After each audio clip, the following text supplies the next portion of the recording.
अगर हम United states से नहीं दबे तो इनसे दबने का तो रीजन है नहीं। यहाँ फेथ का सवाल है, यहाँ रेस्पेक्ट का सवाल है। रेस्पेक्ट प्रेशर से ऊपर है सर, पहले रेस्पेक्ट है फिर प्रेशर है। अगर आपको याद हो, सऊदी अरबिया बोलता है कि भाई जुलाई से मेरा ऑयल का प्राइस $120 पर बैरल है, उन्होंने प्राइस बढ़ा दिया। ठीक है जी, आपको पता होगा। जी जी बिल्कुल। अब इसमें एक और चीज होती है, इसके पीछे पीछे इन दोनों दिनों के बीच में डॉक्टर जयशंकर साहब का एक स्टेटमेंट आता है। वो कहता है भाई जो हमें सस्ता तेल देगा, जो हमें डील देगा, हम उससे लेंगे। ये एक फंडामेंटल चेंज ऑफ स्टेटमेंट है इंडिया का ऑफिशियल। और एक और चीज आपको बहुत बड़ी बात बताऊं, जो इंडिया का पहले 1% हम क्रूड लेते थे रशिया से, 1-1.5-2% ऐसा लेते थे। अब जो क्रूड है फकर भाई 10 तरह का होता है, उसमें जाऊंगा नहीं कितने तरह का होता, मोटा मोटा 10-12 तरह का होता है। और हर तरह का क्रूड नहीं ले सकते, हर तरह का क्रूड आपकी रिफाइनरी प्रोसेस नहीं कर सकती। कुछ तरह के क्रूड से आपकी रिफाइनरी प्रोसेस कर सकती, नहीं तो उनकी काफी मशीनरी बदलनी पड़ती है। अब आपको एक आंकड़ा दूंगा, आप हैरान हो जाओगे। जब से रशियन यूक्रेनियन वॉर हुई है, हम जो करीब करीब क्रूड लेते हैं वो 212 मिलियन बैरल लेते हैं, 80% ऑफ द क्रूड लेते हैं। इसकी कीमत करीब करीब जो अभी आंकी गई है 120 से 150 बिलियन डॉलर है, ये इसका प्राइस है। तो 212 मिलियन बैरल क्रूड, 120 से 150 बिलियन डॉलर की परचेज।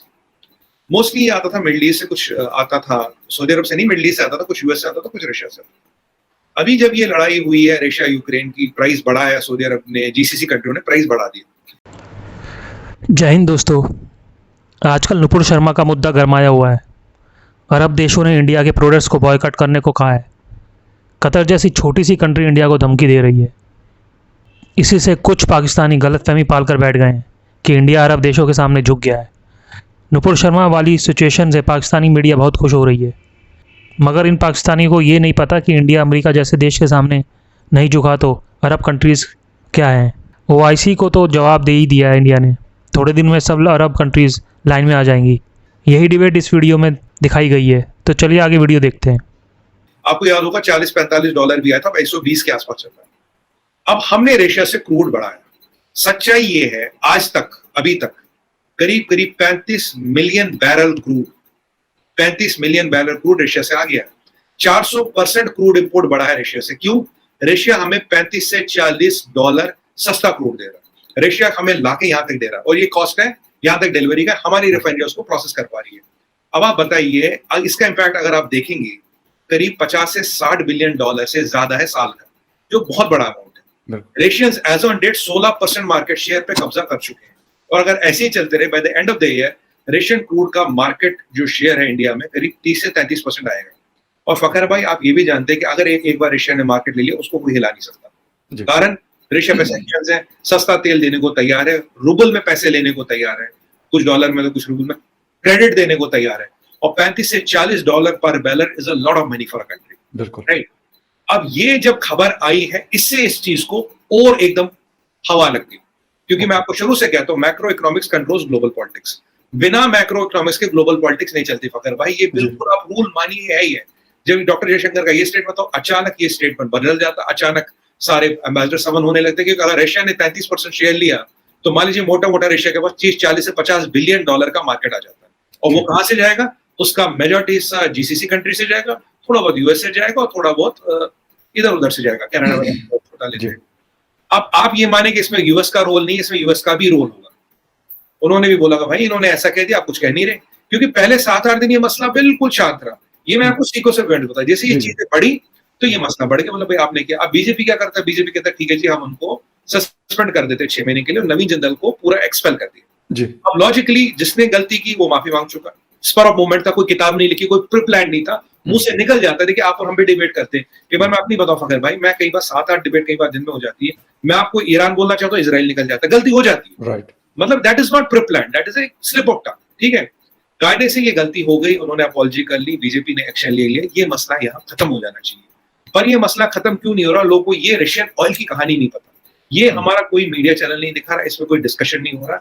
मेन कहानी ये 40-50 बिलियन डॉलर का गेम बन चुका है। आज 35 मिलियन बैरल ऑयल अभी तक आ चुका फकर भाई, which is 60% of the total oil. ठीक है, तो फिर आ गए, फिर उन्होंने एक सेकंड बोलता हूँ, हम इंडियन गुड्स को बैन करेंगे, हम ये करेंगे, हम वो करेंगे। तो अब देखिए, अब मालदीव्स तक आ रहा है, मालदीव्स कंप्लीटली इंडिपेंडेंट है, मालदीव्स भी आ रहा है।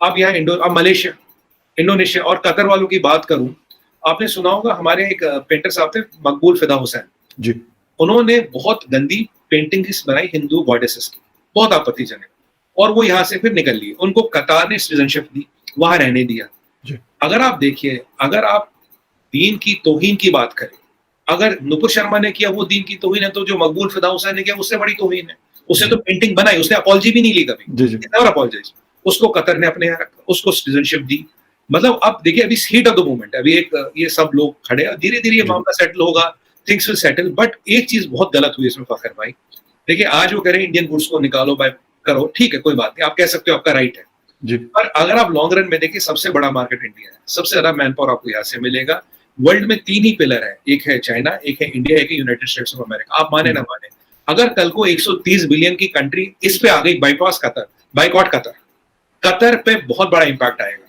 हम पे शायद हम in fact will live with impact but अगर हमने कतर एयरलाइंस को बाइकआउट कर लिया ऐसा कुछ चीज कर लिया तो इम्पैक्ट बहुत बड़ा आएगा और अब एक और चीज होगी फखर भाई अगर अब ये चीज शुरू हो गई है अगर यही स्टेप आज कतर करता है आज के डेट में ये मकबूल फिदा हुसैन वाला जी हम भी बाइपार्ट कर सकते हैं हम भी ऑब्जेक्शन रेज कर सकते हैं आपने देखो हमने ओआईसी को जवाब दिया आपने देखो हमने पाकिस्तान को जवाब दिया है मतलब ऑब्जेक्शन पे तो मतलब ये जो चीजें जा रही है ना ये बिल्कुल वो एक्सट्रीम पे जाने लगी है बिल्कुल पहले क्या था डिप्लोमेसी में काफी सारी चीजें मैनेज करी जाती है देखिए एक इंडिविजुअल कुछ भी कह सकता है चलिए उसने कह दिया गलती हो गई माफ कर दिया एक्शन भी हो गया पर अब हम तक है कि हम इस चीज को कितना बड़ा करें मतलब या तो इंडिविजुअल बोले नहीं I stand by government of India बोले आई स्टैंड बाय बीजेपी का भी प्रेस रिलीज है लेकिन सुमित जी एक चीज और है मतलब गवर्नमेंट क्यों रिएक्ट नहीं कर रही इसके ऊपर ये मतलब एक इशू है मैं आपको बता दूं मैं एज ए इंसान आपको कह रहा हूं मैं कोई भी मजहब फॉलो करता हूं मैं ये कहता हूं कि रिस्पेक्ट हिंदुइज्म है सिखिज्म है जीविज्म है या मुसलमान है या जितने भी और रिलीजन है दुनिया में छोटे हैं या बड़े हैं उसके उनके फॉलोअर्स बिलियन में है या उनके फॉलोअर जो है वो लाखों में या हजारों में है नो हमें इससे कोई कंसर्न नहीं होना चाहिए रिस्पेक्ट लेकिन मतलब नरेंद्र मोदी जी या कोई और इसके ऊपर क्यों नहीं करना चाहता आपने कहा कि आप कतर को अगर लेट सपोज कर देते हैं नो डाउट क्योंकि कतर एयरवेज में आप लोगों के यहाँ मतलब अमेरिका में बहुत सारे आप लोगों के लोग रहते हैं बाकी दुनिया में भी बहुत ज्यादा इंडियंस काम करते हैं इंक्लूडिंग कतर और अरब कंट्रीज में भी बिल्कुल हो सकता है उनको नुकसान हो सकता है देखिए अब अगर हम नुपुर शर्मा जी को देखिए वो बीजेपी की स्पोक्स पर्सन जो हमारे मिनिस्ट्री ऑफ एक्सटर्नल अफेयर्स या गवर्नमेंट का स्पोक्स पर्सन नहीं है वो she is a spokes person of a political party that political party is ruling और जो government ministry of external affairs का स्पोक्स पर्सन है अरिंदम बागची और ऐसे कई लोग हैं जो अगर ये गलती अरिंदम बागची करते तब government of India has to kind of send a notification around it but ये पॉलिटिकल पार्टी के स्पोक्स पर्सन नहीं किया उस पर एक्शन हो गया है पॉलिटिकल पार्टी ने अपना क्लैरिफिकेशन दिया गवर्नमेंट ऑफ इंडिया ने अपना क्लैरिफिकेशन दिया जो एम्बेसडर है कतर के उन्होंने अपना क्लैरिफिकेशन दिया 3 क्लैरिफिकेशन आए बीजेपी से गवर्नमेंट ऑफ इंडिया से एम्बेसडर ऑफ कतर से तो ये जब तीनों अगर आज देखिए अब इसमें टेक्निकल पॉइंट है अगर आज गवर्नमेंट ऑफ इंडिया इसमें कुछ बोलती है ऑफिशियली मान लीजिए विद नुपुर शर्मा इसका मतलब नुपुर शर्मा आपकी स्पोक्स पर्सन है जबकि वो गवर्नमेंट ऑफ इंडिया की स्पोक्स पर्सन तो है नहीं वो बीजेपी की स्पोक्स पर्सन है गवर्नमेंट ऑफ इंडिया के जितने भी आप देखिए प्रेस रिलीज वगैरह तो अरिंदम बागची साहब के थ्रू आते हैं वो डेजिग्नेटेड स्पोक्स पर्सन है मिनिस्ट्री ऑफ एक्सटर्नल अफेयर्स के जैसे चाइना के ली जियांग है उनका ली जियांग बिल्कुल एग्जैक्टली अरिंदम बागची अब सीसीपी का एक स्पोक्स पर्सन क्या कहता है that is not binding on Li Jiang जब तक ली जियांग नहीं कहता तब गवर्नमेंट ऑफ चाइना ने कहा अगर बागची साहब कहते तब गवर्नमेंट ऑफ इंडिया ने कहा Nupur Sharma maximum represents BJP वहां वो टेक्निकली उनके आगे उसका जुरिडिक्शन नहीं है तो बीजेपी ने मिनिस्टर ऑफ एक्सटर्नल अफेयर्स और जो हमारे एम्बेसडर साहब है कतर में तीनों ने इस चीज को क्लैरिफाई मित्तल साहब गालिबन आप लोग के एम्बेसडर है